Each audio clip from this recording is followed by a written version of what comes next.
दोस्तों small cap index जो है लगातार नए रिकॉर्ड बना रहा है। पोर्टफोलियो हरे निशान में चमक रहे हैं। लेकिन ठहर जाइए, क्या ये जो तेजी है एक बड़े ट्रैप का संकेत है?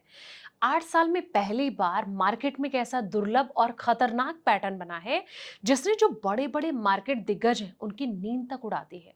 आखिर क्या छिपा है स्मॉल कैप के इस चमचमाती तेजी के पीछे? आइए पर्दा उठाते हैं इस बड़े आंकड़े से।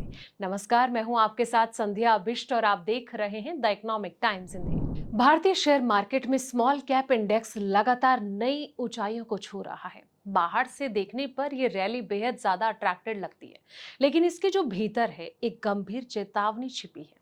ऐसा लग रहा है दोस्तों कि इंडेक्स तो तेजी से आगे बढ़ रहा है, लेकिन उसमें जो शामिल ज्यादातर शेयर हैं इस रफ्तार का साथ नहीं दे पा रहे। यस सिक्योरिटीज की एक रिपोर्ट के मुताबिक 2026 में निफ्टी स्मॉल कैप 250 के केवल 37.2% शेयर ने ही अपने बेंचमार्क से बेहतर प्रदर्शन किया है। ये पिछले 8 सालों का सबसे निचला स्तर है। इसका सीधा मतलब ये है कि इंडेक्स का शानदार रिटर्न कुछ गिने चुने शेयर की बदौलत आ रहा है। और इस साल 24% स्मॉल कैप शेयर ने 25% से ज्यादा का रिटर्न दिया है। अब लेकिन ज्यादातर शेयर इंडेक्स में भी बीट नहीं कर पाए हैं। ऐसे में जो निवेशक पुरानी परफॉर्मेंस देखकर स्मॉल कैप में पैसा लगा रहे हैं उनके लिए रिस्क काफी ज्यादा बढ़ गया है दोस्तों। लार्ज कैप में एक अलग ट्रेंड नजर आ रहा है। स्मॉल कैप के ठीक उलट अगर लार्ज कैप की तस्वीर जो है वो बिल्कुल अलग नजर आ रही है।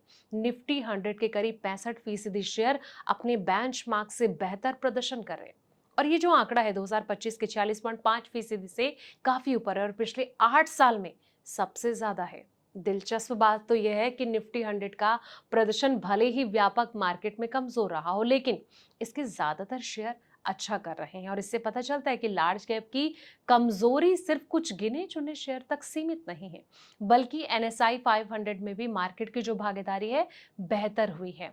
कैनरा रोबेको एएमसी के मुख्य निवेश अधिकारी श्रीदत्त भांडरवालदार का ये कहना है कि निवेशक जो हैं अक्सर पिछले रिटर्न को देखकर निवेश करते हैं। पिछले 3 साल में स्मॉल और मिड कैप ने लार्ज कैप को काफी पीछे छोड़ दिया है, इसलिए वहां ज्यादा पैसा आ रहा है। अब म्यूचुअल फंड के आंकड़े में भी ये साफ तौर पर नजर आता है। जुलाई महीने में स्मॉल कैप फंड्स में 7,770 करोड़ रुपए का नेट इनफ्लो आया, जबकि लार्ज कैप फंड में 1,320 करोड़ रुपए जो हैं वो बाहर निकल गए। अब अर्निंग्स का सपोर्ट मिलता नजर आ रहा है। हालांकि स्मॉल कैप की जो रैली है पूरी तरह से बुनियादी बातों से काफी अलग नहीं है। मोतीलाल ओसवाल की रिपोर्ट के मुताबिक जून तिमाही में स्मॉल कैप कंपनियों की जो अर्निंग्स है इसमें ने सालाना आधार पर 31% की ग्रोथ दर्ज की गई, जो कि अनुमानों से काफी बेहतर है। और इसमें financial, oil, gas, NBFC, chemical sector का बड़ा योगदान रहा है। एचएसबीसी म्यूचुअल फंड के सीईओ वेणुगोपाल मंगत के अनुसार भविष्य की जो अर्निंग्स का अनुमान भी छोटी कंपनियों के पक्ष में है। वित्त वर्ष 27 के लिए निफ्टी 100 की प्रॉफिट ग्रोथ 16%, मिड कैप की 20% और स्मॉल कैप की 34% रहने का अनुमान जताया जा रहा है। लेकिन वैल्यूएशन का क्या है? एक्सपर्ट की राय मजबूत अर्निंग्स के बावजूद स्मॉल कैप की हाई वैल्यूएशन चिंता का विषय जो है वो बना है। और इक्विटी कैपिटल एडवाइजर्स के सह संस्थापक पवन भरडिया का ये मानना है कि अब मार्केट कैप के आधार पर निवेश करने का जो फायदा है वो कम हो गया है। उनका ये कहना है कि मिड कैप में वैल्यूएशन काफी ऊपर जा चुकी है। हालांकि वो 1,000 करोड़ से लेकर 5,000 करोड़ रुपए के मार्केट कैप वाली चुनिंदा कंपनियों में अब भी मौके देख रहे हैं दोस्तों।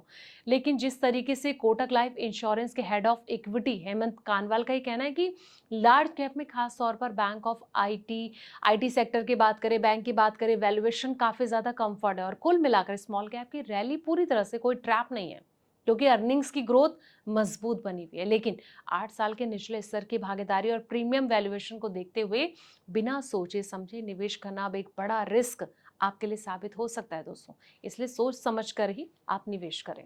ये रिपोर्ट आपको कैसी लगी है कमेंट बॉक्स में अपनी राय जरूर दें। फिलहाल इस वीडियो में इतना ही। ऐसी पल पल के अपडेट्स के लिए आप देखते रहें एटी हिंदी।